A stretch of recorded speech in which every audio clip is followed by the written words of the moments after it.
तर तिकडे नागपूर राडा प्रकरणामधील आरोपी फहीम खानवर देशद्रोहाचा गुन्हा दाखल करण्यात आला आहे। फहीम खानसह इतर 50 आरोपींवर देशद्रोहाचा खटला दाखल करण्यात आला आहे। नागपूर सायबर पोलिसांकडून मध्यरात्री देशद्रोहाचा गुन्हा नोंदवण्यात आला आहे। बांगलादेशी दहशतवादी संघटनांचा नागपूर राडा प्रकरणामध्ये सहभाग असल्याचं तपासात समोर आलंय आणि या संदर्भात आता आरोपी फहीम खानवर देशद्रोहाचा गुन्हा नोंदवण्यात आला आहे।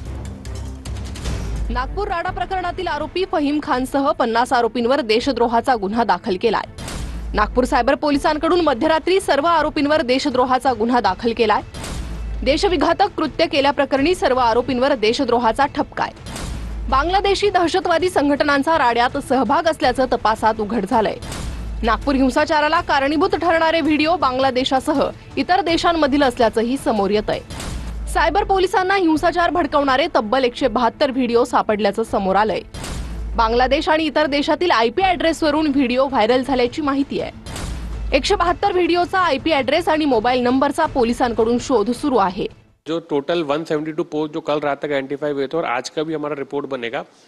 तो इसमें दो चीजें हमने की है। पहले तो उसके बारे में वो सारे यूआरएल्स के बारे में आईपी एड्रेस, मोबाईल नंबर और इस प्रकार की जानकारी हमने उनसे मंगवाई आहे। यामध्ये काही असं नाही आहे की हे सगळे लोक नागपूर शहराचे आहे। ते अकाउंट वेगवेगळे बाहेरच्या शहराचे आहे आणि त्यामध्ये काही अकाउंट्स ज्यामध्ये त्यांच्या प्रोफाईलमध्ये तर काही बाहेरच्या देशामध्येच्या पण ते असं लिहिलं आहे, पण आता ते आम्ही व्हेरीफाय करत आहे। सायबर पोलिसांमध्ये आम्ही एफआयआर दाखल करणार आहे आणि त्यांच्यावर अटक करणार आहे आणि कारवाई तपास करणार आहे। आरोपी फहीम खानचा मोबाईल जप्त करून सायबर पोलीस तपास करणार आहेत।